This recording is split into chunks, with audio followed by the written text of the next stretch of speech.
Masaya at mabiyayang hapon po sa ating lahat. Yun. Siyempre, lalo po sa ating Panginoon, sa buhay po ng bawat isa na naririto po ngayon. So, in today's topic, our subject is a God's way to somebody that can change by God. Amen? Somebody that can transform by God. And I know and I believe that God can do something big difference that can change our thinking. Naniniwala po ba tayo doon? That can change our body acting, kung saan hindi lang tayo matututo, kundi tayo din ay mababago. Amen? So sige po, tayo pong lahat muna ay umikit, yumuko, manalangin, humingi po tayo ng karunungan sa ating Panginoon. Hallelujah, Lord Jesus God, hallelujah. Panginoon, sa hapong ito muli kami, Lord God, ay lumalapit sa iyo. Humingi ng tawad sa lahat ng aming mga nagawang mga pagkakasala, Panginoon. Sa lahat ng aming mga naisip, tiningnan, hinawakan, nilakaran, pinuntahan, Panginoon, patawarin mo po kami.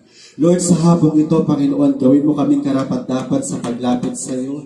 Hinihingi namin, Panginoon, ng iyong presensya, ang hiwaga, Panginoon, ng iyong salita, Lord God, na kung kami, Lord God, balik at lalapit sa iyo, Panginoon, kami iyong patatawarin. Nag-ano man kapula, Panginoon, ang aming mga kasalanan, kami iyong papuputiin. Lord, hayaan mo, Panginoon, sa hapong ito, ng buhay ng bawat isa sa amin ngayon, Panginoon, ay maging isang mabangong samyo para sa iyo. Mangusap ka sa buhay ng bawat isa, Panginoon. Hawakan mo ang aming mga kaisipan, Panginoon. Ikaw, Lord God, yung magbuhos sa amin ng karunungan. Buksan mo ang espiritu ng aming kaalaman. At Panginoon, hayaan mo, Lord God, na sa lahat ng aming maririnig, Panginoon, sa hapong ito. Buksan mo, Panginoon, ang aming mga puso to be an open-minded to you, Lord Jesus, and that every words, Lord God, na lalabas sa bibig na ito ay hindi babalik sa buhay namin ng walang kabuluhan. Ikaw, Panginoon, yung manguna at maghari sa aming lahat. Lord Jesus, I claim and I receive your very word, O God, that the Spirit of you, Lord Jesus, is upon me. Because you have anointed me to preach the gospel to the poor. You have sent me to heal the brokenhearted and preach deliverance to the captives and recovering sight of the blind, to set them liberty that are bruised and to proclaim the acceptable year of the Lord's favor. We thank you, Lord Jesus, that your very blood, O Jesus, be filled with and everyone's life. In Jesus' mighty name. Amen and amen. Amen. So again, before I'm starting, I am requesting every one of you to share this topic to others. So tag your friends sa lahat po ng ating mga nanonood. Because I believe na hindi lamang po ako basta gagamitin ng Lord, kundi maging ang bawat isa sa atin ngayon na sumasamba. You will be blessed and you will become a blessing as well. So listen carefully, watch and share this message. So this afternoon, we will discuss our subject entitled Becoming a Better You. Sabihin mo nga po doon sa katabi mo, are you expected? To becoming a better you. In 1 Corinthians 1:26-31. Yan po yung ating pag-aaralan. So as you notice, iisang tao lang po yan.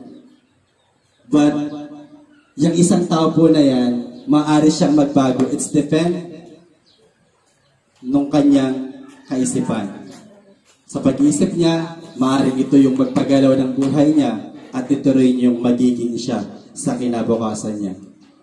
So as you notice, and as this pandemic, as we experience, so I believe that life is a journey and becoming better every day is the goal, or must be the goal, rather, of every one of us here. Ano po? But the question here, how can I become better? How can we become better? Or maybe should I say, how do I become better version of myself? Is there any factors that gives great impact in me, in you, in us, to become better version of ourselves? Ilan lamang po ito sa mga tanong na napakadaling sabihin, pero napakahirap din sagutin at gawin. Ano po? Kasi ito yung mga salita na minsan parang kapag may New Year's resolution, sasabihin natin, ito talaga yung gagawin ko. Ito talaga yung, hindi, itong taon na to, ito talaga yung gagawin ko. Laging ganun Laging ganun yung sinasabi natin. Pero kapag nandiyan na, ang hirap gawin. Bigla natin sabihin, parang di ka pa kaya. Huwag na lang muna. Saka na lang. No? So that's why this afternoon, why is it important to be the best version of yourself? Ano po bang stand ng Lord sa atin dito? So let us read this word in the book of 1 Corinthians chapter 1, verse 26 to 31. And it says, please be read. Sabi po rito, for consider your calling, pakibasa.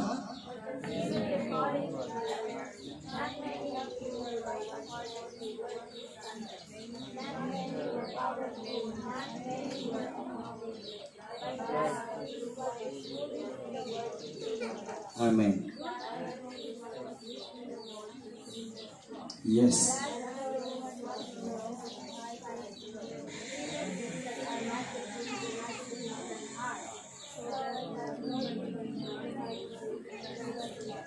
Wow. Yes.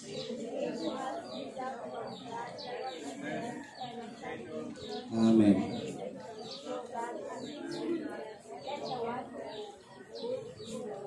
Amen. Ang Diyos po ang magpapala ng kanyang salita. No?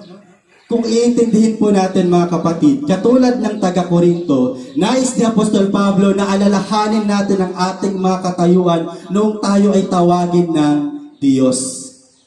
Noong tayo ay tawagin ng Diyos. Kanina, umaga napakasarap. It reminds me a lot. Oo nga, no? But sometimes it really happened. No, kasabi ni Pastora, na kapag nag-worship ka pa ba, nagsisingkin pa ba sa'yo yung lyrics ng kanta? Naiiyak ka pa ba?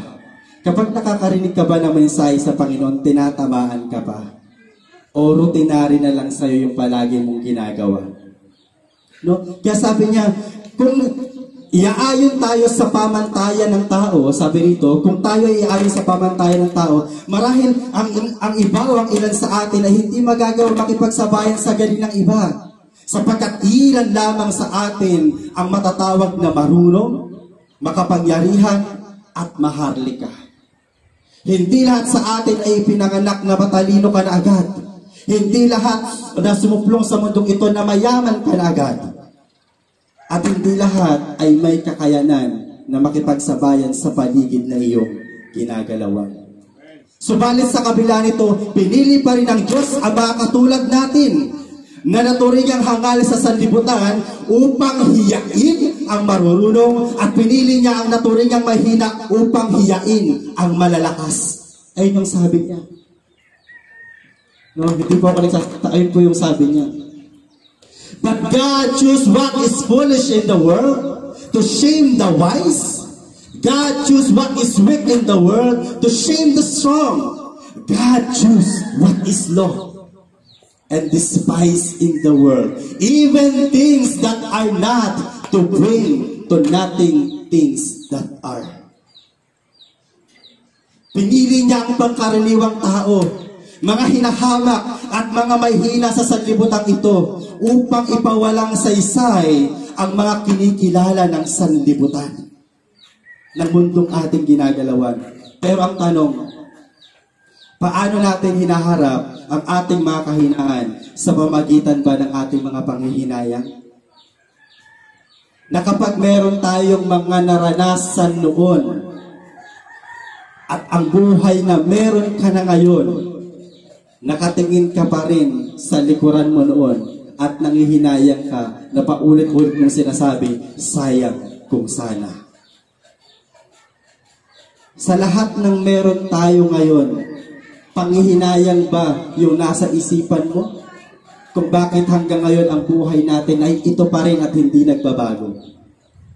Paano kaya tayo nakikipaglaban sa ating mga nakaraan, mga pagkakamali at masasakit na pilit nating ikinukubli sa pamagitan ba ng paghiganti o pagpapasa ng galit sa iba na nararanasan mo kaya pinaparanas mo rin sa kanila?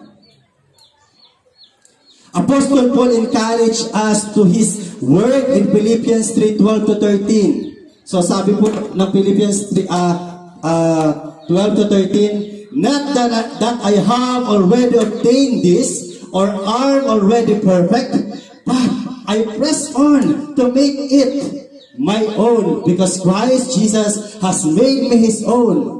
Brothers, sabi niya, I do not consider that I have made it my own, but one thing I do. Ito po yung ginagawa niya. Forgetting what lies behind and straining forward to what lies ahead. Because even Apostle Paul also experienced the same as us. But despite of every situation, despite of every rejection na meron siya, he believes that this is God's redirection for him. Nung ginagawa ko to, hindi ko siya matapos-tapos. Halos nga, kagabi, wala ko talaga masyadong tulog. Kasi habang ginagawa ko siya, nasasaktan ako. Habang ginagawa ko siya, sinasalamin sa akin ng Panginoon, ito yung uri ng pagkatao mo. But then again, dito ako nahamon, that's why pinost ko to. This is the God's very plan. Sabi ko doon, when the world says no and rejected you for what you are, God's dealing it with you to redirection of your life because He has a purpose in you. Meron siyang plano. Sa lahat ng mga naranasan natin sa buhay, mga sakit, pasakit, pagkagalit, mga kasalanan na nagawa natin, na kung titignan natin yung sarili natin, we are not worthy. I am not worthy to stand here, but because of the grace of God, God given me a chances to prove Himself that I am get used to be different. Ayun din yung nais ng Diyos sa bawat isa sa atin. God wants to use you to be different. Despite of every mess in his life, as Apostle Paul says, he believes that there is a great message of God after that messy circumstances. From mess to message, from test to testimony. That is why he encouraged us na magpatuloy tungo sa hangganan. Yung sinasabi niya, test now and testimony later.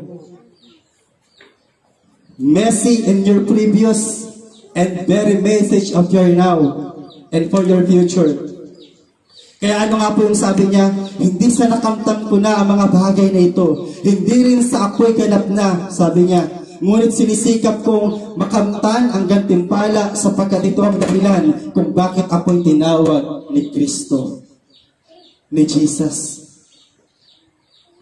So, ito yung hamon sa buhay ng bawat isa sa atin.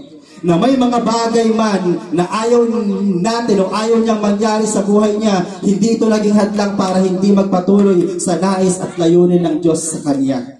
At ito yung nais din ng Diyos sa buhay ng bawat sa atin sa hapon na ito. Ikaw na nakikinig ngayon, ikaw na nakaupo ngayon. Kaya nga dapat hindi lang dapat yung mata mo nakatingin sa akin, kasi napakahirap niyan. Meron din ako mga nakikitang ganyan. Nakadilat talaga yung mata niyo. Tapos sabi ko, Amen. Siya gumagano, no? Akala ko nagre-response, Amen. Nung pala, unti-unti lumalaglag na siya. Malalaglag na sa upuan niya. Nakatingin lang talaga. No? Sadyang yung bunakal ng mata niya, natural na kaya hindi mo makita na nakapikit siya. No? So, hindi ibig sabihin na talagang nakapokus ka, wow, nakikinig talaga to. Talagang yung ano niya, nung pala unti-unti na pinipilit na lang niyang idilat kasi papikit na. No? So, katulad ng experience, no, katulad nung sinasabi po natin, katulad ng ipinapaliwanag natin, wasak man at pangit ang ating nakaraan, o katulad ni Apostol Paul, wasak man at pangit ang kanyang nakaraan, sinikap pa rin niyang limutin ito upang hindi mabuhay sa panghinayang at matali sa ganitong kaisipan. No po? He teach himself to minimize the feeling of regret so that he overcome the inside weaknesses that possibly bring him to worse consequences. Yun yung nais po sa atin ng Panginoon. Na hindi tayo mag-focus dyan. That we're always feeling regret of every mistakes, of every struggles. of every failures. Kasi kung palagi ganyan thinking natin, we cannot overcome. We cannot. So that's why, ito yung tinuturo sa atin upang tayo ay makapagpatuloy sa layuning nais na makamtan at makamit na gantimpala ng Diyos na matagal na pala talaga sa ating nakalaan. No? Na-bless ako yung sabi kanya ni Sister Ruby, on the moment na nagtiwala siya sa Panginoon and she gives her tithes accurately, that's the very moment that she experienced the very blessings of God.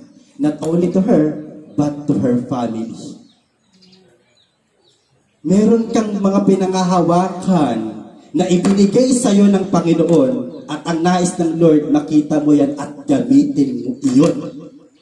Kasi pag nagamit mo yan, hindi mo masusukat yung pagpapala na darating sa iyo. Iyon ang nais ng Lord. Upang makapagpatuloy sa layunin na nais makamtan at makamit ang gantimpala na matagal na sa ating nakalaan. So nasaktan man siya sa pinili niyang buhay at maging kasama sa buhay, naintindihan niya na hindi porket nasaktan siya ng kanyang nakaraan, ay may karapatan na rin siyang manakit sa kanyang kasalukuyan. Kapatid, ganun din po sa atin. Hindi porket nasaktan ka sa iyong nakaraan, ay may karapatan ka ng manakit sa iyong kasalukuyan sa ngayon. Kapatid, ang sakit po ay ginagamot at hindi pinapasa. No? Ang sakit ay ginagamot at hindi pinapasa. Hindi yung pagkatapos mo siyang maranasan, ipaparanas mo rin sa iba, tapos masasabi mo sa kanya, ikaw kasi bitter ka. Pero kanino ba nagsimula? Di ba ikaw kasi nasasaktan ka?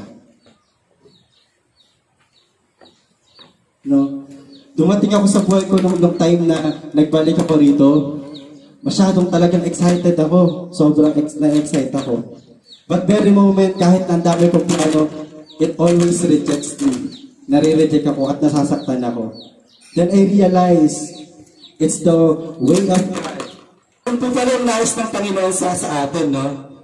Rejection doesn't mean that you need to live for just rejected alone. But keep in mind that the very word of God to redirect our lives for our future. Yung nais ng Lord sa buhay po natin. So like Apostle Paul, sino po ba dito o meron po ba dito na nagpapasalamat sa ating Panginoon? That our God is so powerful that even this greatest pain, God can use so that we can have great relationship with our God. Meron po ba? Nung katulad nung sinishare ko kanina, na sa kabila nung ang sakit na Lord eh. Naumiyak ka na Lord, ang sakit eh. Pero that moment, I realize na itong sakit na to, ginamit ng Panginoon upang mas maging intimate ako sa Kanya. Nagkaroon ako ng mas malalim na pagtatanong, Lord, bakit? Na hindi ako tumigil hanggat hindi ko naiintindihan yung panawagan niya, bakit ko siya nararanasan? Why? Nagpapasalamat ako sa Panginoon sapagkat kahit matindi ang sakit na meron mang panghinayang, matindi ang sakit ng mga consequences dahil sa aking mga maling desisyon of the past, I'm thanking God. Because as Romans 8:28 says, God turned it around for my advantage. Wow. No?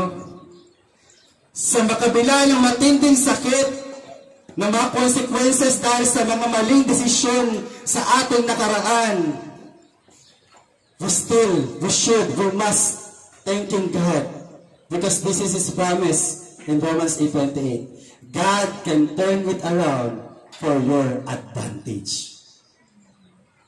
Kahit matindi ang sakit, nagkikreate pa rin ito na matinding relationship natin sa ating Panginoon. Rhetorical question lang po sa bawat isa sa atin. No? Hindi niyo po kailangang sumagot o sagutin. Dahil baka yung iba po dito ay katabi yung asawa niyo, O kaya katabi niyo po yung mga nanay niyo o yung mga anak niyo, na paulit-ulit niyong sinasabi o nasasambit no, sa kanila yung mga sentimento natin sa buhay. Na minsan, masasabi natin sa mga asawa na, sana yung una ko na lang manliligaw ang sinuot ko at hindi ikaw. No? Sana hindi na lang ikaw naging asawa ko. Ang dami naman kasi nanliligaw sa akin, ewan ko ba? Bakit ikaw pa ang sinagot ko? No? May eksena na mag-asawa sa bahay na minsan tahimik at minsan naman maingay. No? Tahimik. Paano? Kapag napagod na sa sagupaan si Lubay at si Bagting, halos ayaw na mag-usap. Nagkikita na lang, walang pansinan. Grabing tahimik niyan. Wala akong pakialam. No? Ang mga ganong, no? Eksena. May tipong tumaraan na, bahala ka dyan. Yan na. So, minsan maingay. Maingay bakit? Ay, aba. Kapag sinumpong na ng kasiglahan, itong si Bagting, tiyak pandalas na siya sa pagpunta kay Lubay. Gusto talaga? Sabay sisigaw, hoy! Magsahin ka na! No? Tapos yung isa sasagot naman, ilang gatang! No? Yung tipong susunod rin pala, no? Magsisigawan pa. No? Ang mahirap pag sinabi, walang pansaing. Walang bigas. No, mahirap pag ganun, no? Ganun yung sinagot sa'yo, eh. No? Yung very typical na pwede naman talaga mag-usap ng mahinahon dahil susunod din naman pala, pero nagsisigawan pa. Kaya tuloy, narinig ng kapitbahay, tapos pag pinag-usapan ka, bigla mo sasabihin sa kapitbahay, ikaw talaga chismosa ka. Pero sa'yo naman talaga nagmumula. Kasi, imbes na yung problema nyo sa inyo ng pamilya, mag-uusap lang kayo, ipinagsisigawan mo pa. Lord, kapag narinig ng barangay mo, magreklamo ka. No? Yung mga ganong bagay, no? Yung tipong, nung kabataan nyo, ikaw lang yung nakakalam ng tawag mo sa ate mo ay epang. Pero bigla mo tinawag siya, ay epang! No? Ngayon kapag nabuli siya sa labas, tinawag siyang epang, magagalit ka. Sinong epang, ha? Epal ka pala, eh. It's very common and typical. It's funny, but it has sense. Tama po ba? Talagang nangyayari, but it has a value. Napakasimple niya, pero kung titignan mo na sila yun, dito ka nagsisimulang masaktan, eh. Nakala mong masaya ka, pero pinapasaya ka lang pala.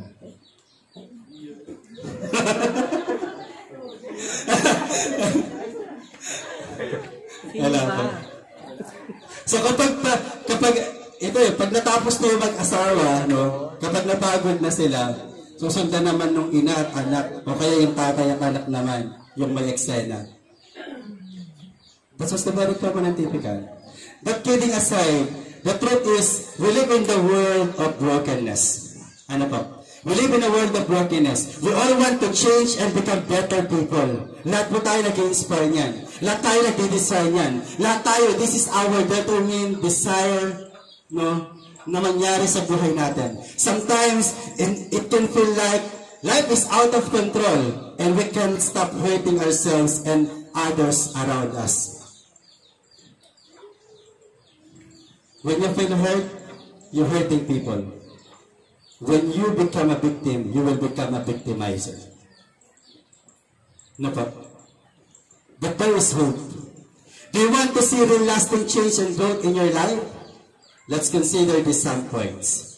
Now, sabi po ng first point, trust in God's solution. Trust in God's solution. The first step in God's solution is to change your very nature from the inside out. Ginagawa niya ito sa pamamagitan ng pagpapanumbalik sa iyo, sa atin, no, sa kanyang original na disenyo, sa paraang nilalayon niya na maganap sa ating buhay, sa iyong buhay. When we look at the world around us, we see that we live in a world of brokenness. We see in the news war, famine, sickness, jealousy, crime, and the pandemic that we have right now. Ganun po yung nakikita natin. We also see it in our own lives. As we set our examples earlier, kung saan natatawa tayo, pero totoo. No po? God created a perfect world without brokenness. He created a world without all these things that make our world terrible. Ngunit pinili natin na gumawa sa ating sariling paraan at gawin ang ating sariling plano. Yung ginagawa natin. Ito ang tinatawag sa Biblia na kasalanan. No po? Kapag lumayo tayo sa daan ng Diyos, ang kasalanan ang humahantong sa ating pagkasira. And when we realize that we're in brokenness, we try to get out, we look for an escape by looking to relationships, careers, religion, or end up self-meditating to numb our pain. That's very common. Na minsan, kapag tayo na pagsasabihan ng ating mga leaders, ng ating mga elders sa church, imbes na magpaturo tayo, alis tayo at maghahanap na ibang church. Mas madali kasing maghanap ng church kaysa magbago ng character na ayaw mo naman pabago sa kanila. Mas madaling maghanap ng church kaysa baguhin yung character na ayaw mong pinapakialaman kanila. Na minsan kahit na napakatagal mo na sa isang trabaho, na you are very career-oriented on that company na sinimulan mo, then the moment na nagkaroon ka na ng ranggo, ayaw mo nang magpaturo kahit sa boss mo. Feeling mo ikaw na yung may-ari ng kumpanyang pinagtatrabahuan mo. So you decided, no, na lumipat ng ibang company, pero hindi mo nakikita na napakalaki na pala ng naipundar mo doon, pero ikaw mismo ang sumira. Kasi umalis ka. Hindi mo hinintay. Na minsan kung isipin natin, kaya ka nga nagtatagal doon eh.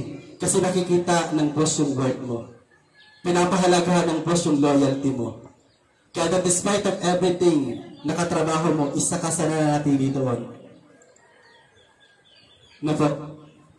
Sabi sa Bible, no? So, this is the very good news that God does not leave us in our brokenness. Jesus comes into our brokenness, dies for our sins on the cross, and raised to life again. No? Ito po yung sinasabi ng Bible na kailangan natin gumawa ng dalawang bagay. Una po, tumalikod sa ating sariling plano. At pangalawa, maniwala na si Jesus ay anak ng Diyos. Sabi ng Mark 1:15, dumating na ang takdang panahon, malapit nang maghari ang Diyos, kaya magsisi na kayo at talikuran ng inyong mga kasalanan, paniwalaan ninyo ang magandang balita. Lagi natin itong naririnig, no? Sunday by Sunday, even the discipleship na meron po tayo every Wednesday, naririnig natin siya. No? Kaya kapag maglilingkod tayo, no, dapat talagang extravaganza. No? Dapat talagang lahat na, yung wala ka nang ititira sa sarili mo, yung ibibigay mo na lahat, yung kahit pag nag-worship ka, wala kang pakialam, kahit lumobo pa yung sipon mo dahil umiyak ka, no? Kahit nawala pa yung antol doon, yung extension, no? Hindi extension ng Savera, yung antol doon, eyeliner ba? Ay, basta yun. Extension ba yung mata? So, yun po, no? So, kaya nga dapat habang bata, no, yung sa mga magulang po, habang bata ay naipapaunawa na natin sa ating mga anak ang tamang landas na dapat nilang tinatahak. Mga salita na dapat maging tanglaw upang maging patnubay sa bawat landas na daraanan ay maging liwanag na tatanglaw. Ito yung sabi ng Book of Psalms. Psalms 119:105. Psalms 119:105. No? Your word is a lamp unto my feet, no? And a light unto my path. Yun sabi niya. Kesa ang ginagawa natin ay yung puro TV, yung puro cellphone sa mga anak natin, yung puro laro, no? I-develop natin sa kanila yung word of God. Tingnan niyo po yung mga kabataan ngayon na hindi ganun na-enhance sa Panginoon. Hindi nila binavalue yung word of God. Hindi, wala yung love na meron sa kanila sa Panginoon. That even sa paligid nila, they cannot appreciate the magnificence of God. Kasi wala silang ganong word. Pero kung mayroong salita ng Panginoon na bata pa lang, nadidevelop na, no, hindi ka makakamba kahit saan man nagpunta yung mga anak po natin. Kasi magkakaroon siya ng wisdom. Why wisdom? Wisdom because of the fear of the Lord. Maumuna na, ay hindi ko to gagawin kasi takot ako sa aking Diyos. Takot ako sa Panginoon ko. Hindi dahil sa natatakot siya sa magulang niya, kundi naniniwala siya, nananampalataya siya, alam niya na kahit saan siya magpunta, nandoon ang Diyos kasama niya, nakatingin sa kanya. Kaya hindi siya gagawa ng hindi maganda. No po? So sa movie ng Spider-Man, meron pong sumikat na isang linya. Sabi po doon, with great power comes great responsibility. So maraming nakapanood po dito, no? With great power comes with great responsibility. Pero okay lang po ba kung babalik na rin po natin to para magawa ko po yung punto ko po sa inyo? No po? Hayaan po ninyong balik na rin po ito para masabi ko ang aking punto. And making it us with great self-responsibility comes great power. No? Again, with great self-responsibility comes great power. Why? Because for me, the moment na magkaroon tayo ng self-responsibility, it gives us great power to create our own life story na hindi tayo sa iba didepende. No po? Yes, tutularan natin ang ilang pwede at maaring mga magagandang halimbawa ng ilan na nasa paligid natin o ng mga taong ina-admire natin. But in the end, ikaw pa rin talaga ang magpapasya. At sa buhay mong ipapakita, ay own version mo pa rin talaga. No po? Sa gayon, mas magiging malaya ka. Sa gayon, mas magiging masaya ka. Sapagkat ikaw mismo ang magdadrive ng buhay mo at alam mo kung saan ka patutungo. Dahil alam mo kasama mo ang Diyos. Dahil alam mo na the very word of God in you is already developed. Siya yung nag-motivate sa'yo. Siya yung bagay na nagbibigay kung bakit malakas ka at nagpapatuloy ka sa buhay mo. Siya yung nagbibigay na kung bakit kahit nasasaktan ka sa sinasabi ng iba, kahit nire-reject ka ba ng paligid mo dahil ayaw ka nila. But the very word of God ang magtatayo sa'yo at magpapalakas sa'yo. Kasi sabi ng Lord doon sa binasa natin konteksto, kung yung tao ito ay marunong, hiyain siya ng Panginoon sa pamagitan mo. Na sa kabila ng wala ka na meron siya, ma-amaze siya sa'yo dahil nahigitan mo pa, dahil ang Diyos ang nagkakalob nito sa'yo na wala sa Kanya. Na po.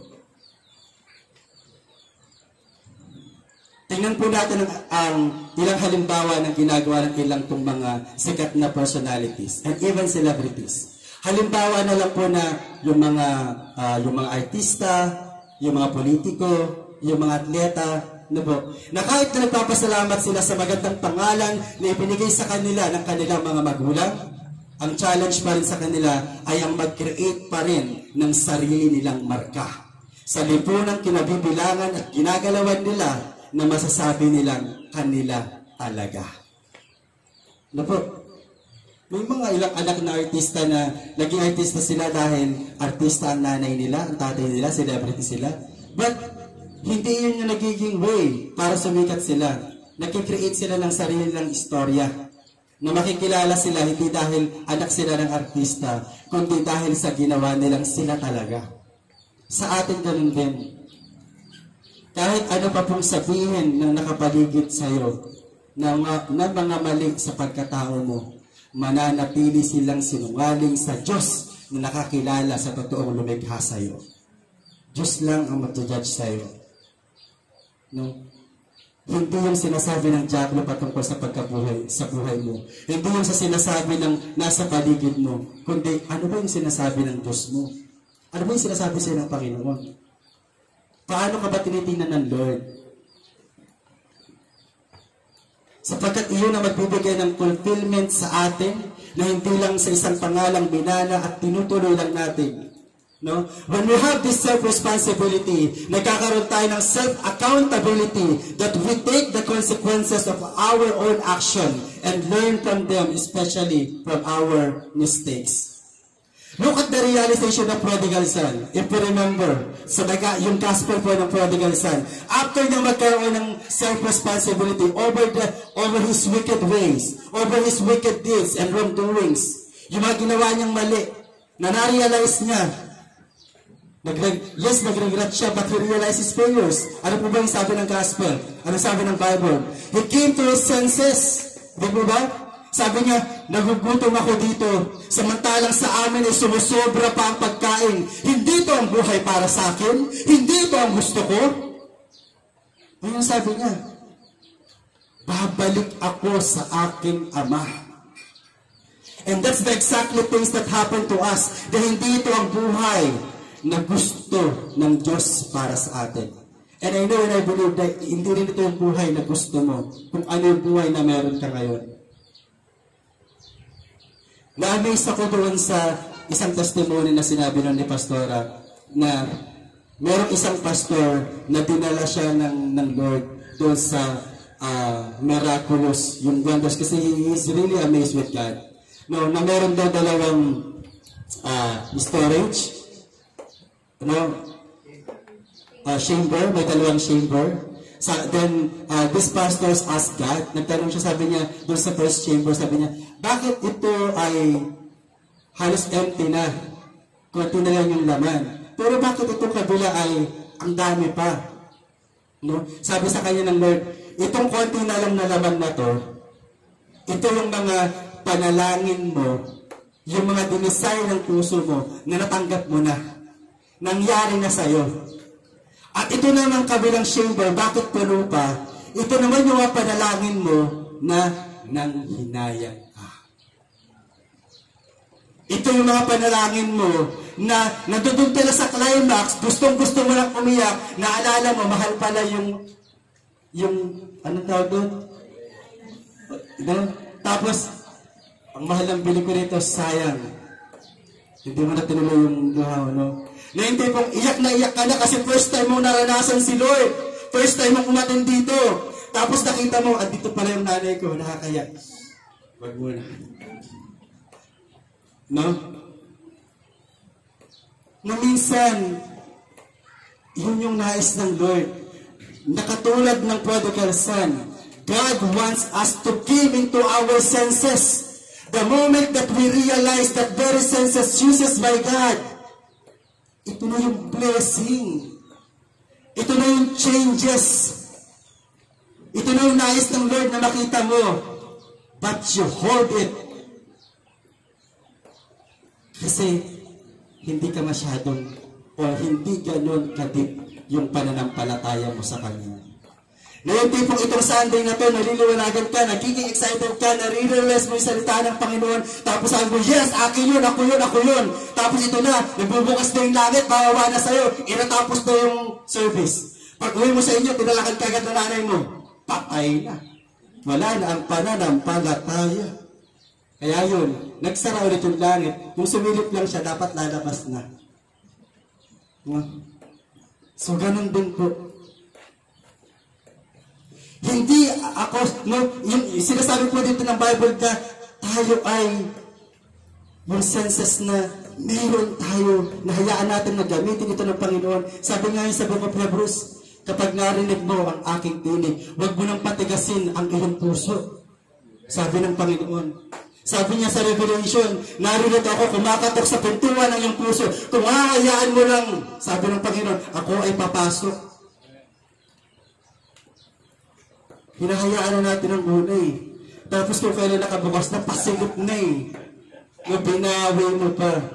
Para sa yung, sorry sa term, no? Para sa yung tipo yung bata ka, nasabi sa nanay mo, anak, yung sipon mo, isinga mo. Tapos nakinaya kasi lingkot mo ulit. No? Dapat inilabas mo.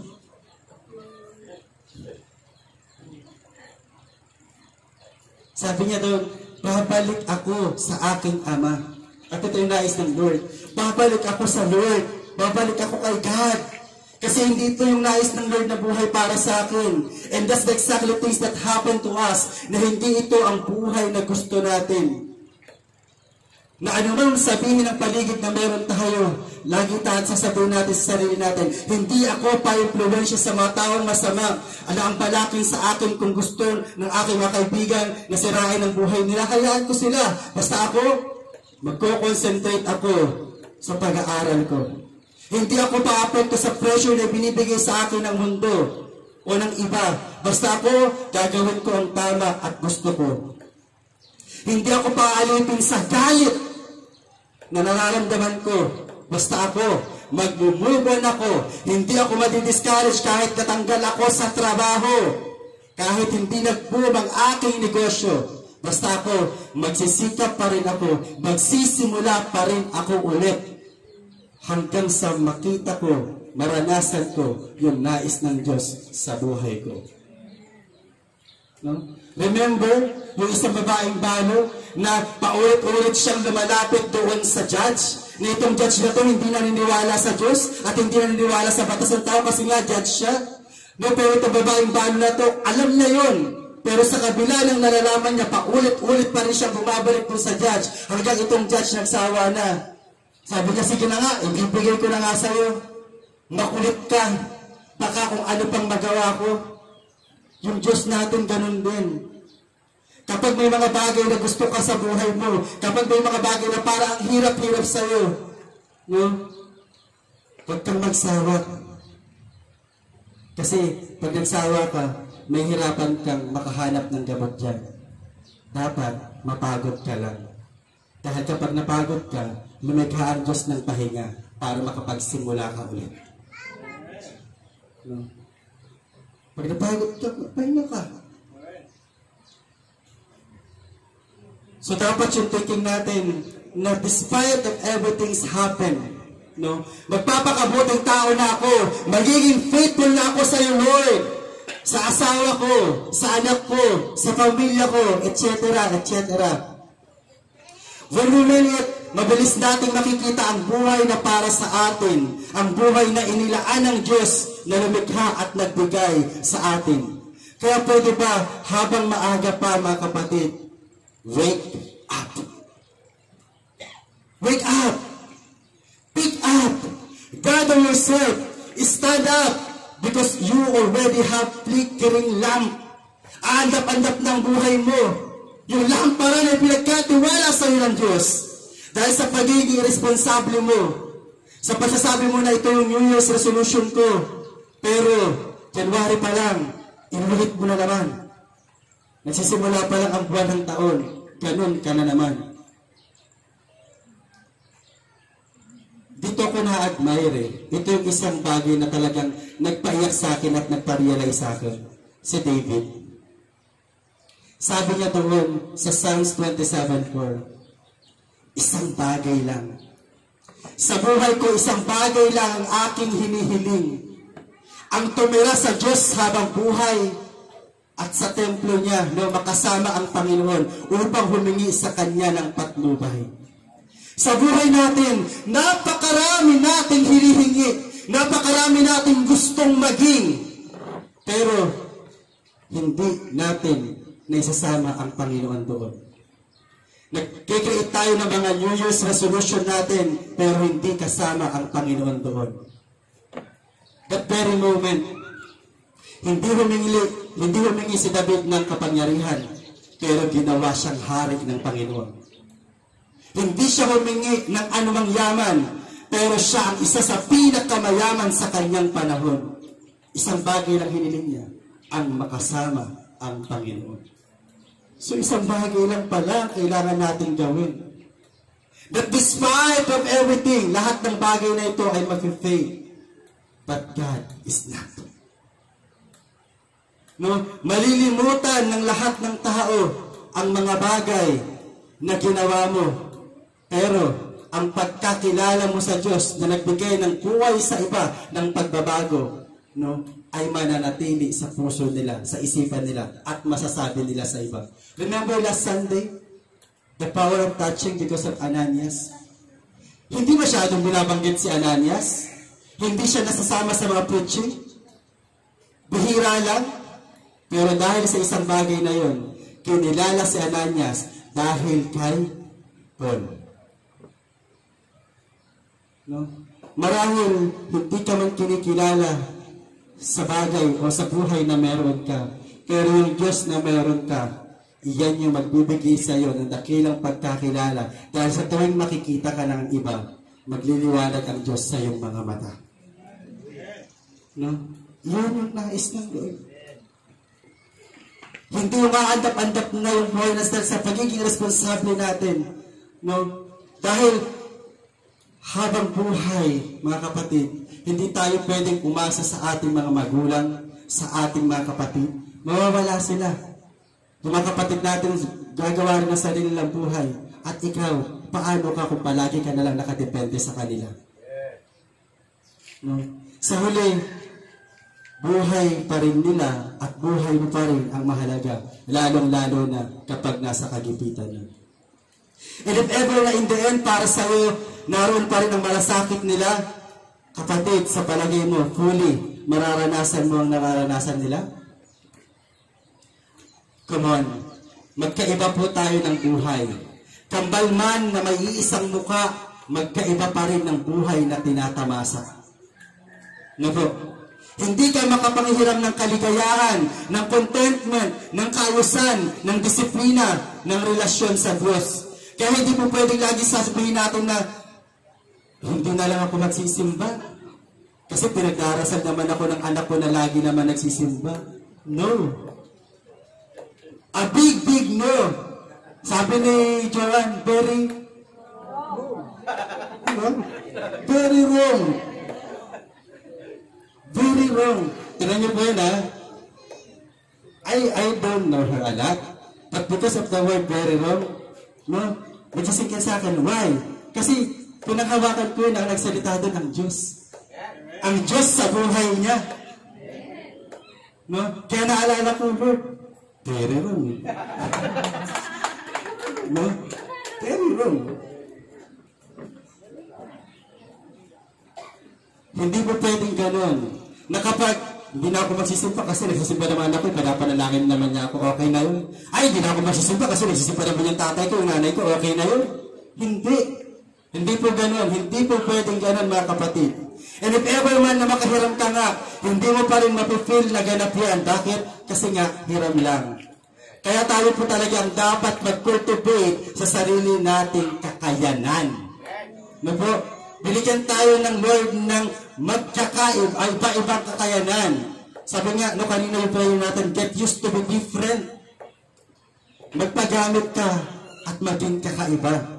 Hindi magpagamit ka tapos kapareho ka rin nila. No? Sapagkat kapag nagkagipitan, tayo lang talaga ang pinakamakikinabang o kaya masasaktan. Ganoon naman po kasi talaga tayo eh. Kinakailangan pa natin kung minsan ng isang bagong karanasan upang ma-realize natin ang mga yan. But we cannot always depend on that. Sapagkat hindi pwedeng laging dapat na may mangyayari sa lahat ng iyan. At bakit tayo maghintay ng isang bagong karanasan outside?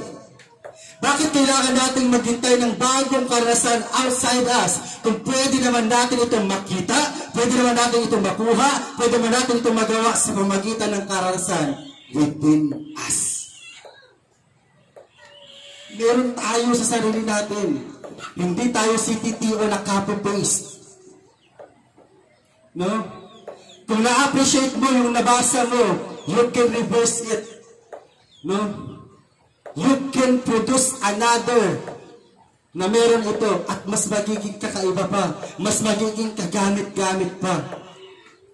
Na minsan hindi ka naman talaga maingay, kilala ka sa pamilya na tahimik ka, pero dahil sa kagustuhan mong maging masaya, pumunta ka sa isang company na nagtatawanan, na without understanding, without analyzing, na yung mga ginagawa nila ay puro pala kabulastugan. Kaya kapag sa inyo nag-joke ka, puro green-minded na lang. No. Hindi tayo pwedeng makapanghiram o makapag-copy-paste outside sa nakikita natin. Because God given us this very opportunity and authority within us. Nasa sa atin yon. Hanapin mo siya. Lahat ay merong talent. At kapag itong talent na to ay madidiscover mo, it will become your very gift to God that can change to others' lives. No, baka kapag pabago, kung paanong nabago ka, kapag ikaw na yung tumatayo at nagsasalita, marami pa rin mababago na buhay sa bumagitan. And that is when we finally take a charge in our lives. At ina-drive ito patungo sa isang bagong buhay na may direksyon. May pangarap, may kasiyahan, may pagmamahalan sa Diyos at sa kapwa. No? Hindi po ito yung sa commercial na gusto ko maging kapwa para ako ay hayahay. No, hindi po ganon. No? Look at our Lord Jesus Christ. Sa una pa lang, ay maliwanag na sa Kanya kung ano ang mission niya. I have come to bring good tidings. I have come for the sinners. I have come to set fire on earth. I have come to do my Father's will. Nang tanungin siya kung ano ang utos na pinakamahalaga, alam niya agad kung ano ang isasagot niya. So dapat ganun po yung nais ng Lord sa buhay natin. Ganun tayo. Dapat ganun tayo. Sapagkat ito'y laging isinasabuhay niya, kung kaya't hindi rin nakakapagtaka, kung 33 years lang ang naging buhay niya dito sa lupa, pero namatay siya, may buhay, at nabuhay siyang masaya. No po? Kasi at very first place, alam na niya agad kung bakit siya nandito sa mundo. Kung ano ang pagkakatawag niya sa Panginoon. Kapatid, kung itong buhay na ito ay maaga pa itatargetin na natin, at pagtatrabahuhan na natin, I tell you, you will live beautifully and even die meaningfully. Wala tayong magiging pagsisisi dahil maging sa uli, ang buhay natin at ang lampara ay magkakaroon ng apoy at sigla, meaning at may silbi. Mananatili siya. Hindi siya magiging flickering lamp na lang habang buhay. That's why sabi po ng second point natin, count your old self as dead. Ano daw po? Ayan. Dead na yung bumabasa. Ano daw po? Count your old self as dead. Ayan, 20 pa na ba? Buhayin natin yung dead. Ano daw po? Count your old self as dead. Ayun, nagising na yung ibang natutulog. So, count your old self as dead. So, this step is key to seeing lasting change. It is so basic to the Bible that people often forget it. The whole point about the Bible is faith in Christ. Ayun po yung nais ng Lord. Pananampalataya. Kaya nga po ang sabi ng Romans 6:11, so you also must consider yourselves dead to sin and alive to God in Christ Jesus. Kailangan mong magtiwala na ang ginawa ni Jesus sa krus para sa iyo ay totoo. Dahil mayroon kang isang bagong pagkakakilanlan, ang susunod na hakbang ay upang makita ang iyong dating sarili bilang patay na. Bilang patay na. Ako honestly, sa buhay ko, minsan may mga dumarating talaga na kahit nasa labas pa ako, o minsan nga kahit nasa loob pa ng bahay, nagsisink in sa akin, no, yung mga bagay na nag-failed ako, yung mga kasalanan na nagawa ko. Pero, may word kasi ang Lord sa buhay ko eh. I am a new creation. All things is gone. Yun yung sinasabi ko. Kapag pumapasok siya sa isip ko, nire-reverse ko siya. Ako ay bago na. Wala na ang lumang pagkatao. Ako ay nilinis ng Panginoong Yesus. Siya ay namatay sa krus ng Kalbaryo. Ang kanyang banal na dugo ang tumigis upang linisin ang buo kong pagkatao. Dapat ganun yung thinking natin. Kaya nga napaka-importante yung katulad ng sinabi natin kanina na dapat habang bata pa nade-develop na yung salita ng Lord. Kasi kapag wala yung salita ng Lord, kapag pinana ka ng kaaway doon sa mga kasalanan na ginagawa mo na pilit mo na tinatalikuran tapos gagawin mo ulit, wala. Mauulit at mauulit at mauulit. No po. Ang Panginoong Hesus ay hindi naparito upang maging better tayo. Hindi siya naparito upang gawing mas mabuting tao tayo. Inais niya ang mga taong nakatuon, mga taong mapagmahal, mga taong mabuti, mga taong banayad, mga taong mabait, mga taong matalino, marunong. Nais niya na mga patay sa sarili, sa lumang pagkatao, upang ang buhay ni Kristo ay lumiwanag sa pamamagitan mo. Sa pamamagitan natin. Hindi ito yung tipong may nag-chat sa'yo na meron siyang problema. Ikaw naman, Kristiyano ka na, imbis na bigyan mo siya ng guidance para ma-overcome yung struggles niya, pinanatan mo rin, ako natin may pinagtataanan ako. Uy, alam mo ba, yung ganito, wala na, naging chismis na. No? Tapos nag-sharing na kayong dalawa. Tapos pareho na kayong umiiyak. Tapos hindi na kayo pareho makatayo. Bakit? Ang bigat na eh. Yung tipong hindi pa kayo nakapag-release, dinagdagan mo pa. Yung tipong hindi na nga siya makatayo kasi natapos, sinipa mo pa, wala na. So this is Jesus. Here is Jesus. He does not want to repair our righteousness. He wants to slay it so that His righteousness may clothe us anew. We become better people not by healing our broken places, so that we can function better. Kundi sa pamamagitan ng pagkamatay natin sa ating mga sarili, ang ating mga lumang pagkatao, upang ang katuwiran ng ating Panginoong Hesus ang maihayag sa pamamagitan natin, sa buhay natin. He will then be that devotion, kindness, and gentleness in us that He wants us to be. Itong tinutukoy ng water baptism, yung funeral service na meron tayo sa bawat Kristiyano. It is a way of identifying with Jesus, death, burial, and resurrection. That's why Jesus gives the secret to live as God intends in Luke 9:23. Sabi po niya doon, if anyone would come after me, let him deny himself and take up his cross daily and follow me. One of the ways you to follow Jesus and take up your cross is by denying yourself and counting your old self as dead. Dead. The very funeral of every one of us as Christian, dahil sa mga dating bagay na nag-uudyok sa iyo, sa atin, kung saan dapat ito ay pagkataong ipinako na sa krus kasama ni Jesus.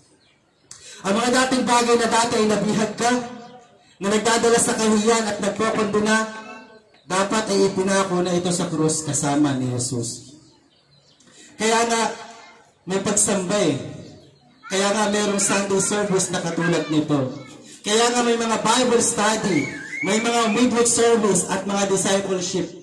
Ito ay upang paalalahanan ng bawat isa, upang palakasin ang bawat isa, at upang iparanas ang dakilang kapangyarihan at pagliligtas na gagawin ng ating Panginoong Jesus.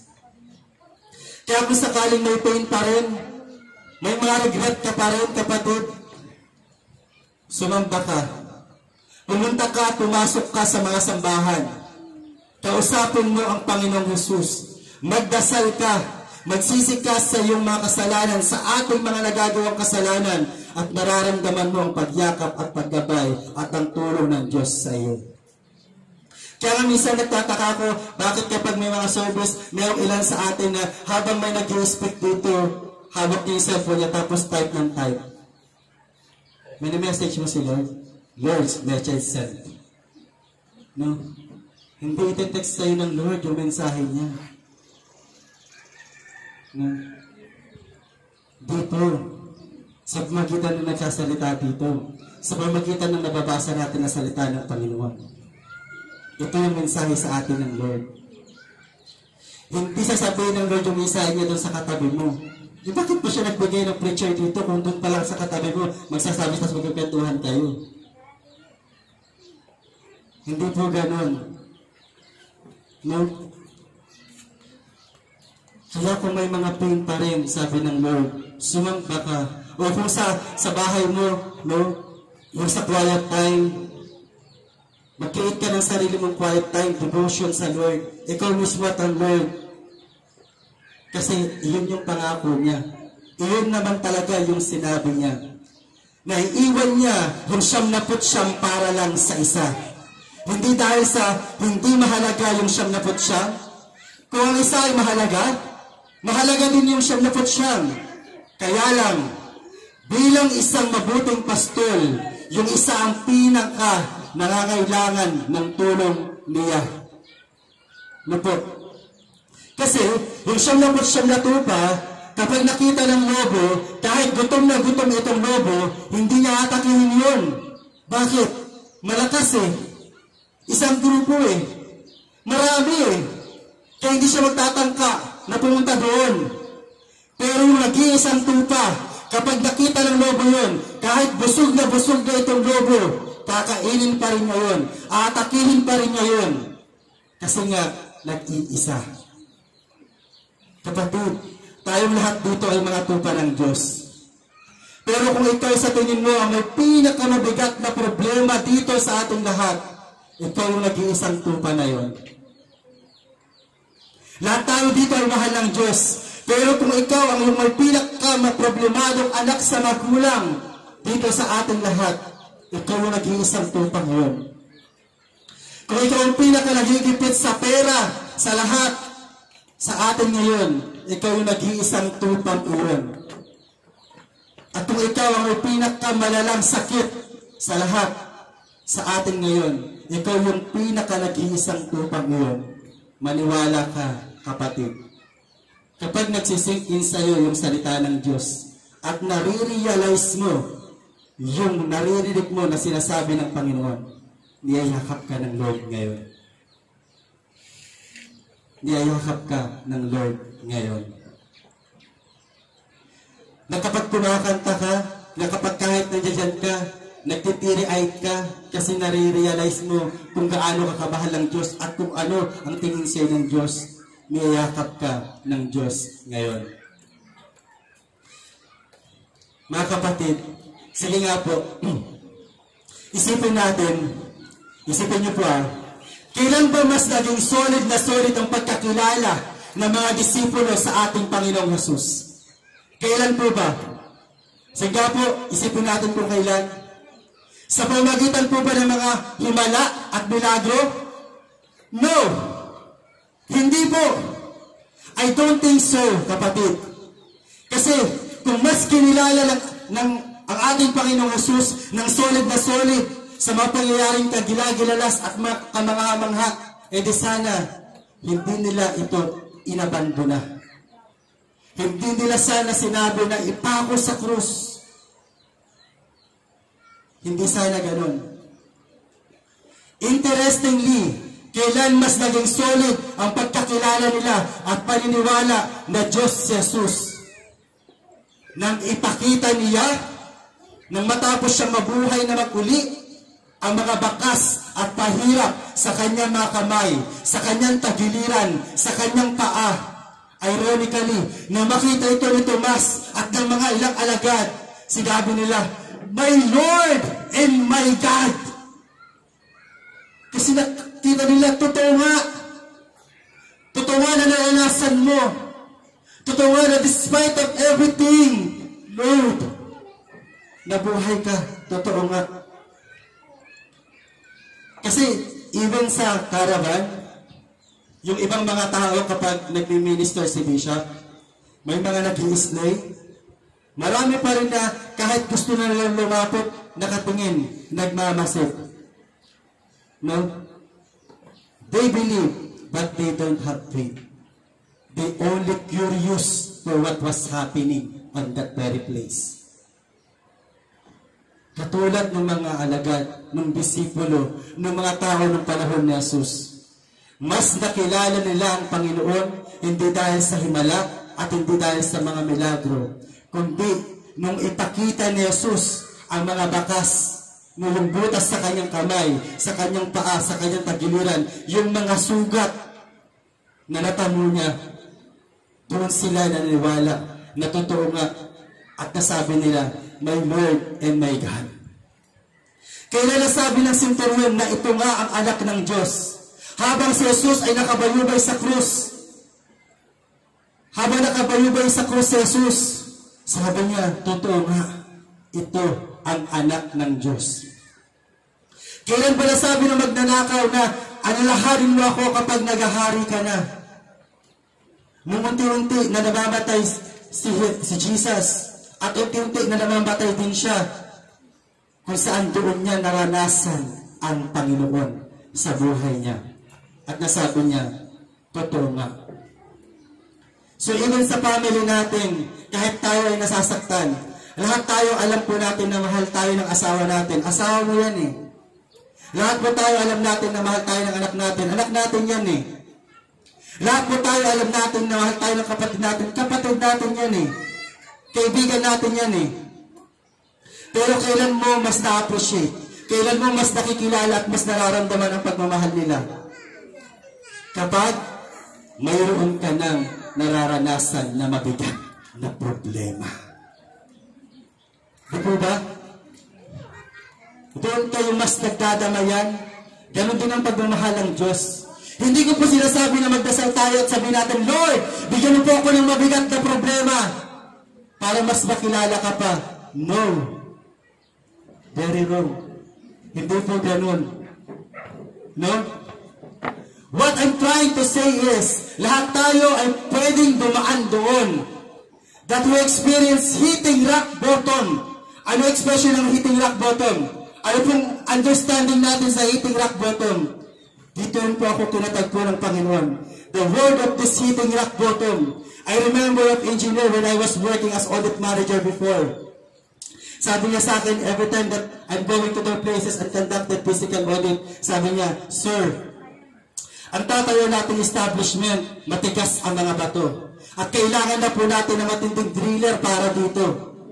Dahil hindi natin may hit this very rock bottom. So hitting rock bottom sa problema ay parang ganun din kapatid. Iyon na yung pinakamabigat na problema kung saan wala ka nang mas didiin pa. Rock bottom ka na. In this kind of experience of mine in my life, I realize that God sometimes letting us experience hitting rock bottom for me to discover that He is the rock of this bottom. And yun nais ng Lord. Hallelujah. God allows us hitting rock bottom for us to realize that He is the rock of the bottom. Hindi niya tayo i-allow na magkaroon tayo ng matinding problema na parang wala ng pag-asa. Kasi doon niya tayo mas makikilala. Doon natin siya mas mararamdaman at mas mararanasan. Ang kapangyarihan ng ating Panginoong Jesus ay doon mas ma-appreciate. Doon natin mas matatanggap, Lord, my Lord, and my God. Totoo ka, Panginoon. Totoo ka, Panginoon. Na doon ka na kapag testify, sabi nga, from test to testimony. That when the moment that you experience testing and trials sa buhay mo, then you will surrender and declare the Lord and God to your life.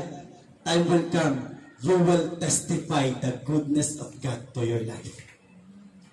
That every moment that you will experience messes in your life, it will become a great message to you, and everybody will change because of you. No po? Kapatid, sa oras na magkaroon ka ng mas tinding problema, wag na wag kang lalayo sa Diyos. Bagkus, mas lalo kang magdasal, mas lalo kang lumapit, mas lalo kang kumapit, at doon mo siya mas mararanasan. Amen? Amen? Amen. Amen. Okay. Sabi pa ng third point. Ano pong sabi? Be okay with the process.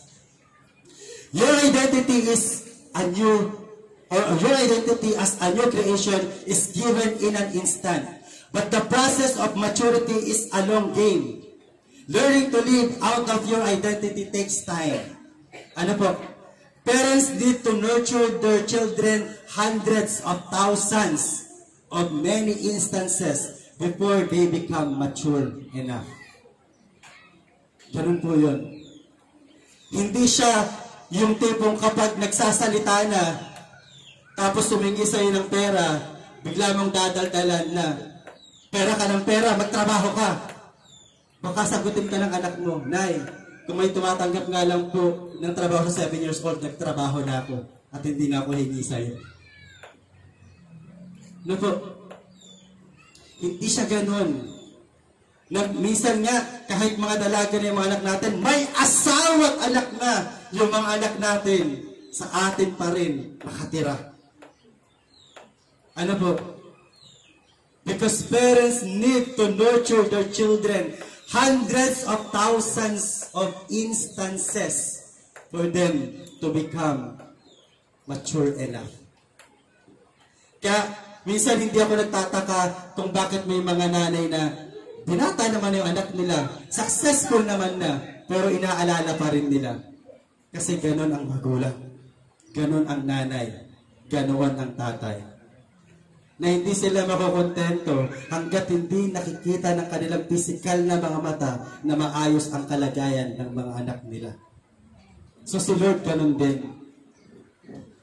Si Lord ganon din. Amen. Hindi siya makukontento sa mga bagay na nararanasan mo lang ngayon. Kasi ang plano niya, napakaganda naman talaga. Pero hindi mo makuha, dapat doon pa, meron ka na. Dito ako tinuruan ng Lord. Sabi niya, John Mar, kung hindi ka lang sana nag-fail, yung level na ibinigay ko sa'yo, naranasan mo na sana. Kung hindi ka lang sana nagkaroon ng mga mistakes na meron ka, sana masigit pa dyan yung nararanasan mo ngayon at ini-enjoy mo na. But because of that wicked deeds, because of that wrongdoings, nagsisimula ulit ako. I realized many times. We want to skip the mess we must face in our life. But it's a part of the journey. Maturity is a process and will take time. Unti-unti magkakaroon tayo ng sarili nating analyzation that God changed us in a situation that we thought that we cannot. Kasi ayaw naman talaga natin. Isipin nga lang natin, ayaw natin. Kaya ang ginagawa natin, dahil ayaw natin siyang maisip, lalabas tayo, pupunta tayo sa mga nagsasaya. Pag nagtatawanan, sabihin sa'yo, oh pre, tagay ka muna. Sige lang, masaya eh. Na yung tipong, dati hindi ka naman talaga umiinom. Diba? Na yung tipong sa unang pagtagay mo, gwapo ka pa na nagpunta pero tumagay ka, ang pangit na. Kasi tumulot yung mukha mo dahil sa pait niya. Hindi mo kaya. Pero dahil sa kagustuhan mong makasama, na maging masaya, na matumawa na katulad nila, nagsimula kang uminom. Una, patagay-tagay. Una, manginginom ka lang. Pero naging bisyo mo kaya lasinggero ka na. Tagay ng tagay hanggang may atay. Kaya kapag may lamay, wala rin hangganan, no? Hanggang sa kabilang barangay. No? Hit-hit ng hit-hit hanggang may baga. Hindi mo nakikita na ubos na pala siya. Tapos bigla mo sasabihin, pag nagkasakit ka, sayang kung sana. No? Our test will become our testimony. Testing dati, testimony na ngayon. From mess to message, from transition to transformation. God delights in the process. Your love for Him is real. It might be immature, but it is a genuine. If you're trusting in Christ, your love will continue to mature. Na kahit nakataas yung kamay mo, ano pa kailangan kung basa yung kilikili mo? Kilikili mo naman yan, hindi naman yan sa kanila. Basta ikaw sumasamba ka sa Panginoon. No? Kahit na lumobo yung sipon mo, tapos natawa sila kasi nakita ka, ano pa kanila? Sila, lalabas sila, ganun pa rin. Pero ikaw, lalabas ka, may nagbago sa'yo. Kasi may naturong sa'yo, Panginoon, kasi ninais mo. Kung yung mga bisyo, kapatid, ay napag-aralan natin, yung righteousness, yung holiness, dapat mapag-aralan din natin. Pinag-aaralan po siya. Ang lahat ng bagay ay pinag-aaralan. Para lamang siyang pag-aaral. Kaya nga aral eh. Kapag hindi ka nag-aral, babagsak ka. Hindi porket hindi ka na masaya, hindi mo siya gagawin kasi mali na. Is it like na yung module natin? Di ba kapag nag-module tayo, sa umpisa nag-module ka, ang saya mo eh. Kasi kakaiba eh. Excited ka eh. Pero sa ngayon, masaya ka pa ba? Ibig sabihin, kapag hindi ka na masaya, hinto mo na? Hindi! Kasi pag hininto mo, bagsak ka. Hindi ka makakatapos ng pag-aaral mo. Kaya hindi ibig sabihin na hindi ka masaya, stop mo na. No? Minsan, huwag mong hanapin yung happiness sa kanila. Mahirap din naman kapag hindi ka tumatawa. Kapag laging nakatikom yung bubog mo, pagbuga mo, patay siya. Kaya dapat pinapractice mo rin. Dapat pinapractice mo rin siya.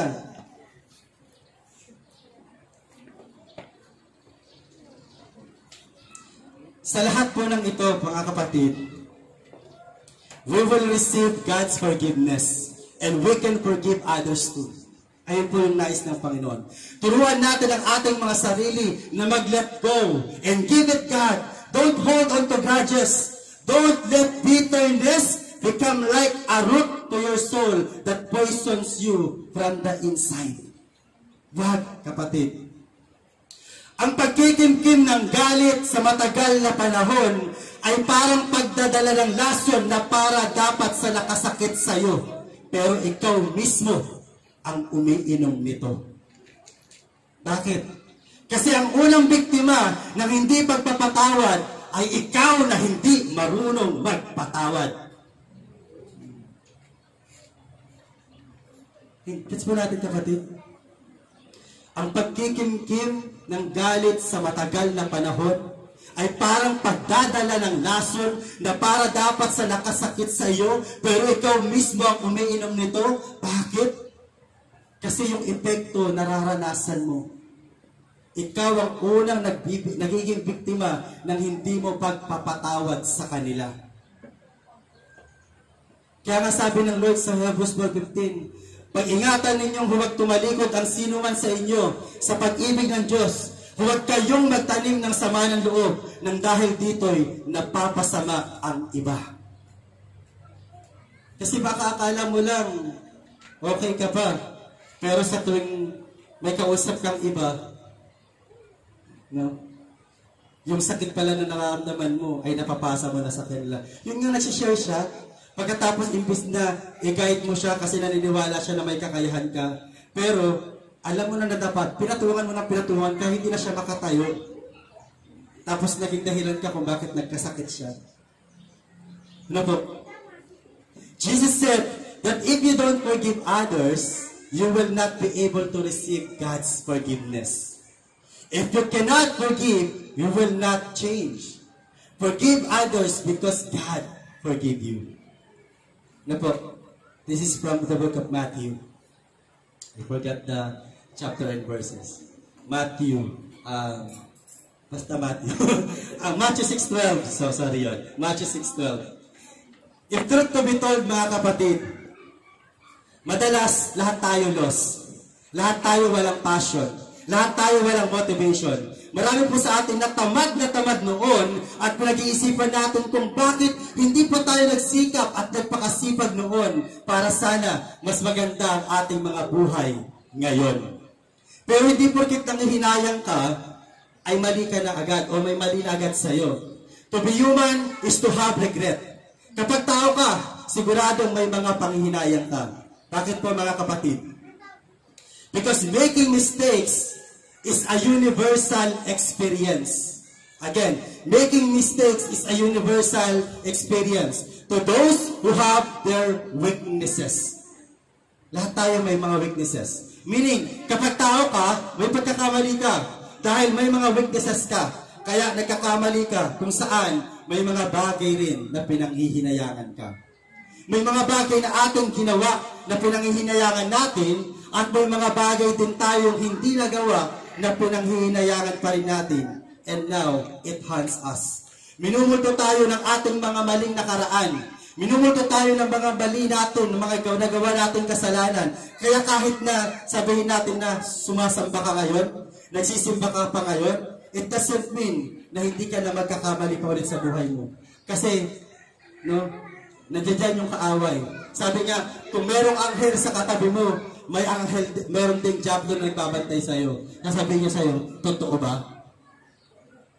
Kaya nga kahit nakatingin sa akin yung mata mo eh, no? Sasabihin sa'yo ng anghel, ewan ko ba, kung talagang nakikinig ka.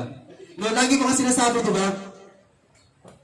Hindi ka lang dapat nakaririnig. At imposible namang hindi mo ako marinig. Sa lakas ba naman ang boss ko kahit wala akong mic? Marinig mo ako. Di ba? Normal na eh. No? Sa lakas nito, imposible hindi mo ako marinig. Pero ang tanong, nakikinig ka ba? Kasi kung narinig mo lang ako, papasok lang siya dito, tapos lalabas dito.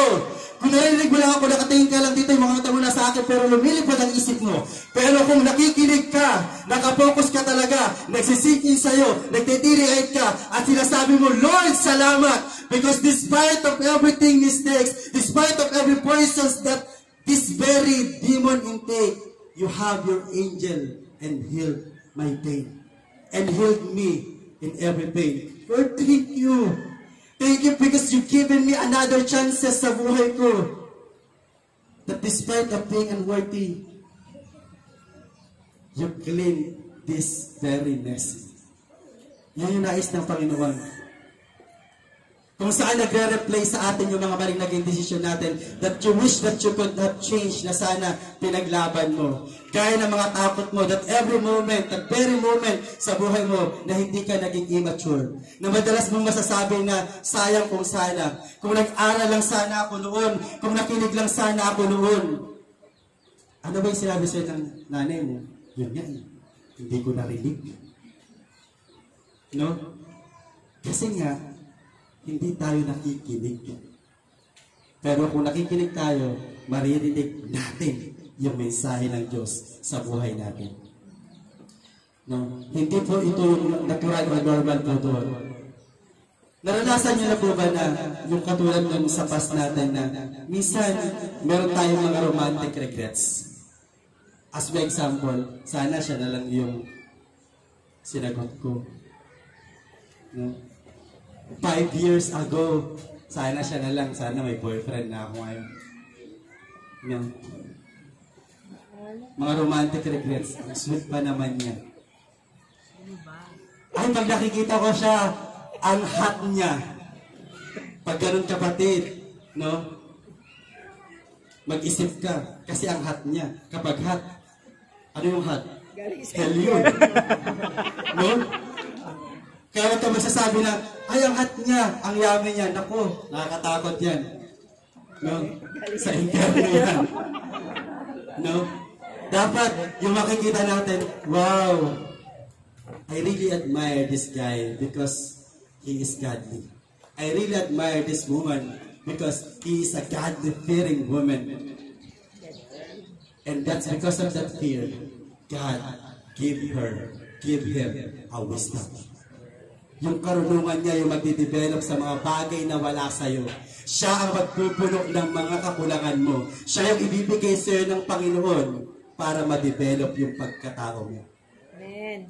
No? Kaya nga minsan, kapag si tatay, no, si nanay, pag nagiging sweet, sa sarili ko, nangingiti ako. Sabi ko, napakasarap siguro na nagkaroon ka na ng asawa na beautifully, no, from the inside and out, no? Maganda na panglabas, spiritual pa. No? Maganda yung ganun. Kasi, ang pangit naman na maganda lang, no? Maganda lang siya, physical, pero wala namang spiritual. Kaya pag nagsama kayong dalawa, wala kayong ginawa, kundi magtalo na magtalo. Kasi wala siyang takot sa Diyos na pinaniniwalaan mo. At mahirap din naman na puro spiritual lang. Kasi pag nagsama kayong dalawa, hindi mo na siya kayang tignan. Sige, okay na. Okay na. So, dapat tanggap mo. Ano ba yung sitwasyon nito? No? Walang pangit sa paningin mo. Kasi walang pangit ang binigay ang Diyos sa buhay mo. Amen? No? Kaya dapat, yung thinking natin, yung analysis natin, yung determination natin, yung desirement natin, maganda na No, spiritual pa. So, dapat ganun. Sino ba? Sino ba? Siguro siya na nga. Joke lang po. Masyado po kasi naging seryoso. Parang pag tumatawa lang kayo, doon pala nakikita na nakikinig kayo. Ayan. Ano lang po yun. Syarabas. So may mga career regrets din po tayo. May mga parenting mistakes and even health regrets. But mind you, kapatid, regrets is focusing on the mistakes. Regrets is focusing on the mistakes. Madalas, kaya ka nang hinayang kasi nakafocus ka doon sa mga maling naging desisyon mo in the past. So the big question is, how can we learn? Kasi nga, makaka-move on forward lang tayo, o hindi tayo makaka-move on forward kung palagi tayo nakatingin doon sa mga failure natin. Kung palagi kang lumilingon sa likuran mo. No? Ito nga, lately, nung nagtatalo kami, di ba, ano ba, 360 o 180? Kasi may nag-comment, no, 180, hindi, 360. Then, pre-practice namin, kapag 180, nandito ka, gumanyan ka, 180 nga. Pero kung pag gumanyan ka, bumalik ka ulit, ay 360. So, mali, ang tama pala, 180. Hindi ka dapat ikot ng 360 kasi babalik ka ulit doon sa dati mong pagkatao. Dapat 180 lang. Kapag umikot ka, talikuran mo lang, huwag mong lingunin. No? Kaya sabi, di ba, kapag lumingon ka, akit ka. Sino ba? Pero sa Lord, no? Kapag scripture, no? Pag lumingon ka, yari ka. Kasi dalawa ka pupuntahan mo. Dahil kapag ang thinking mo, yummy at hot siya, impyerno ka. Pero kung yung thinking mo, yung discernment mo, ay, God siya, oh, come on. Siya talaga. Siya na ba? No? So the very wise thing you can do, kapatid, is to get used that very mistakes. Get used that very mistakes. Na ito hindi hadlang kundi stepping stone para lahat tayo ay dalhin ng Lord doon sa tunay na pagbabago sa ating buhay. You cannot change the abuse 5 years ago. You cannot change the bully that you experienced on your past or on your before lives. You cannot change that every mistakes. Instead, no, you can change the next 20 years, the next 5 years, the next 10 years in your life. If you will just focus on the mistake, instead, focus on what God can do through your mistakes. Meaning, sakaling magkamali man tayo ng parenting, hindi po ibig sabihin nun, hindi na kayang baguhin ng Diyos ang ating mga anak ngayon. Amen. Hindi po ganon. Hindi po nangangahulugan na nagkamali tayo ng financial spending. Hindi po ibig sabihin nun, hindi na tayo pwedeng pagpalain ng Panginoon sa gagawin ulit natin business ngayon. No? You just not need to focus on the mistakes you do. But God did to your mistake and in past life, and you will be success in your life. Hayaan po natin yun. If you remember yung dating ano po natin dito, yung ating encouragement word sa buhay po ni Joseph.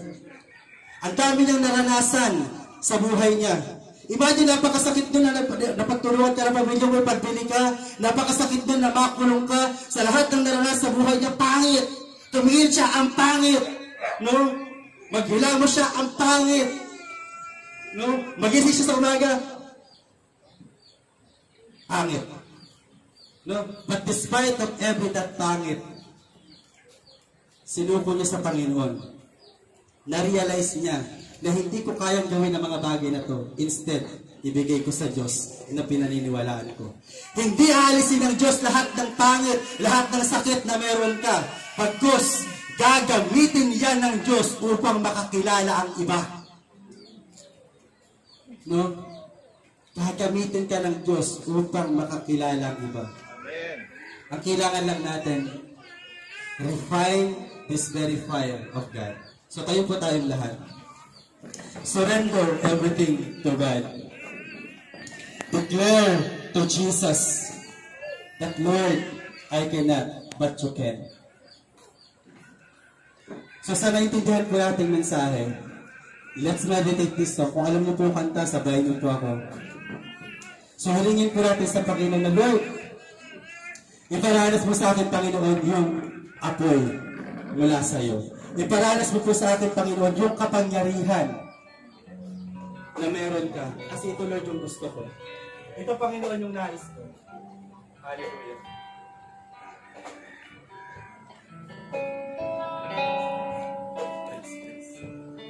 Please. Okay. Let's meditate this song. Angkinin mo na itong kanta na ito, isang panalangin mo para sa Panginoon. Purify my heart. Let me be as gold and precious silver. Purify my heart. Let me be as gold.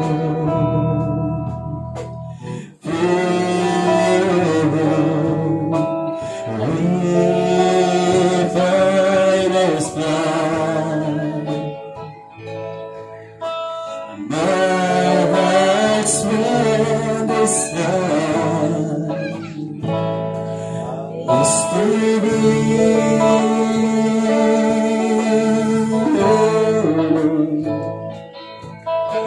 set apart for you. I just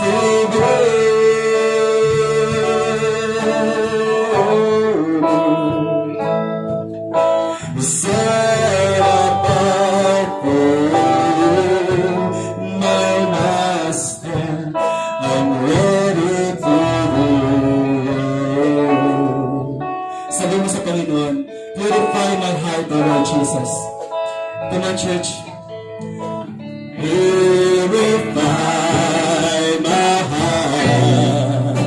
Let me be as gold and precious silver. Purify my heart. Let me be as gold.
Hayaan mo, Lord Jesus, salamat, Panginoon, sa amo.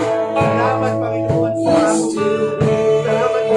iyong salita, Panginoon, sa buhay ng bawat lalaki, Panginoon. Hayaan mo, Panginoon, na sa amin ito, ang aming mga buhay ay magamit para sa iyo, Panginoon. Lord, you want to become better. Allow us, Lord Jesus, to become better. Lord us, Lord Jesus, to become better. Sanctify us, Lord Jesus, to become better. Lord, we need you, Lord, we need sa buhay namin. Lord, salamat, Lord, this very afternoon that you give us. Salamat, Panginoon, sa iyong mga salita. Salamat, Panginoon. Hallelujah. Salamat, Panginoon.